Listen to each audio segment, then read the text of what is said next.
Good morning, students. I am Nivedita Singh of Marwadi College English Department.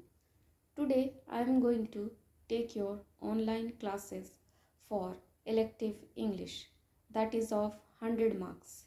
As in previous videos, we have started novel The Financial Expert by R.K. Narayanan. Today we will continue the novel Elective English fiction novel The Financial Expert by R.K. Narayanan. Main characters are Megha, Dr. Paul, Mr. Madan Lal, and Balu. In part 2. Now Mrigya was seen shaven and clean like a young man after completing his 40 days of rituals. He came out of the room and cleaned himself. The people who met asked where he had been all those days. He replied that he was in his usual place.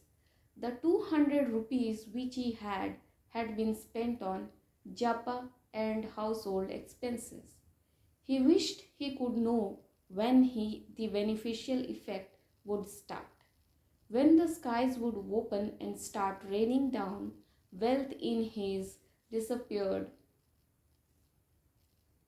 He tried to meet the priest, but the priest had not courage him to call again. Days passed and it was difficult to while away the time. If he stayed at home, it invariably resulted in some clash with his wife, for his son misbehaved so much in his presence that either he or his wife felt impelled to chastise him, and each vehemently protested when the other did it. And then all kinds of controversies started. Between him and wife, he often asked Goddess Lakshmi what she had been given him in return. He also cursed the priest if he had fooled him. Several visitors came to Mrigya's house.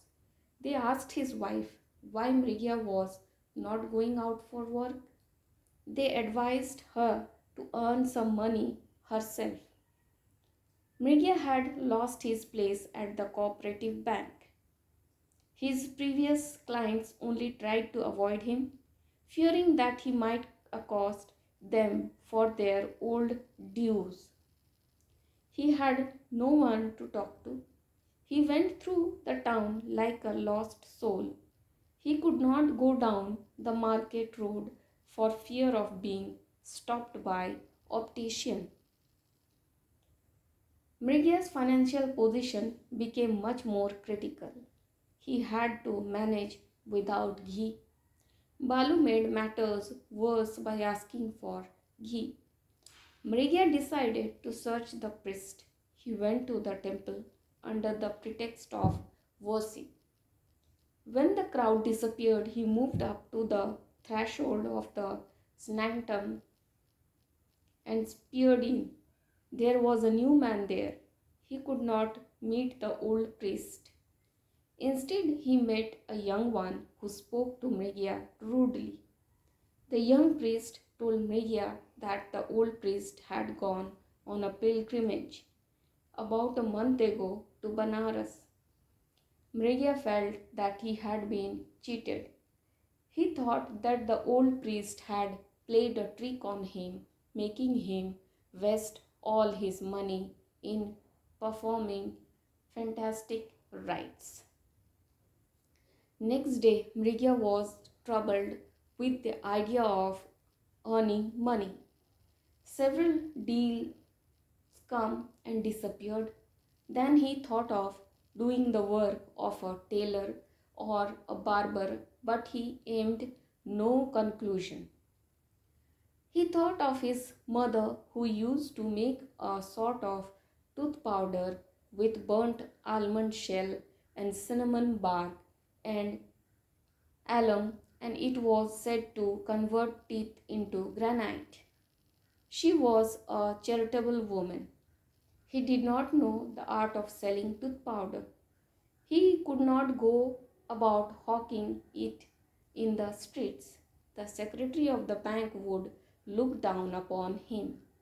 He even his peon Arul Das would call him tooth powder and would insult him. He thus abandoned the idea of tooth powder selling.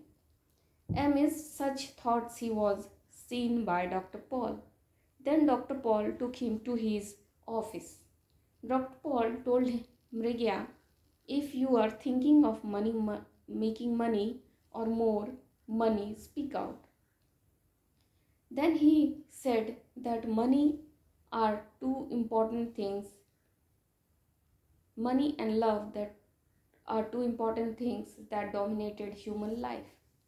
Dr. Paul told him that he was going to start a sociology clinic, a sort of harmony home, a sort of hospital for creating domestic happiness, a sort of psychological clinic where people trouble are set right. He would charge a small fee. That was just a beginning. But when the book was published, he expected to have at least a lakh of copies sold, and thus he was going to make a lakhs of rupees. Mrigia was baffled. He never thought that there was so much money in publishing and selling books. Dr. Paul told that money come not for all books, but only from books dealing with love. Dr. Paul said that he would not give his books to a businessman but to a friend to publish. Mrigia agreed to become the publisher as a man. Dr. Paul agreed to give the book for printing and selling to Mrigia for whatever money he had in his pocket. At that time, Mrigia had only 25 rupees. Dr. Paul insisted on having all the money Mrigia had in his purse at that time. Ultimately, the bargain was settled and Mrigia got the manuscript for 25 rupees. Mrigia got the manuscript wrapped in a cover and went home. He hid it in a safe place lest his young son or his wife would see it. Then his wife asked him what he kept in the box. Mrigia, in a romantic mood, embarrassing her, opened the box and gave the manuscript to see it for herself. She was disappointed to see the manuscript on love. She had thought that Mrigia was with saris for her. Mrigia bent close to the lamp and started reading it aloud. It was probably too scientific for ordinary mortals. She listened to it, horrified and fascinated.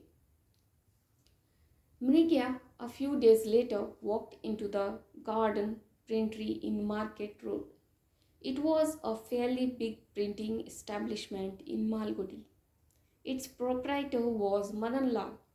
Mrigia placed his manuscript before him and said with a lot of self-assurance, I wish to have this book printed. Can you take it on?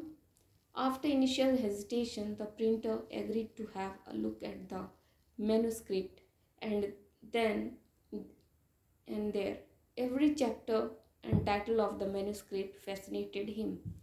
Madan Lal did not go home. He missed his meal but went through the manuscript. Having finished the reading of the manuscript, Madan Lal found it an interesting book. But Madan Lal wanted to consult the lawyer to find out whether or not what that was an Oben's book. He asked Mrigia to come next day.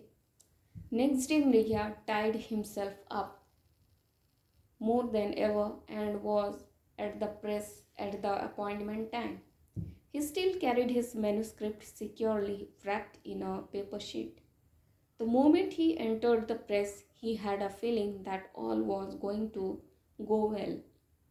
He went straight up to Lal and asked, well, what does your lawyer say? Madan Lal agreed to take up the printing on the partnership of 50-50.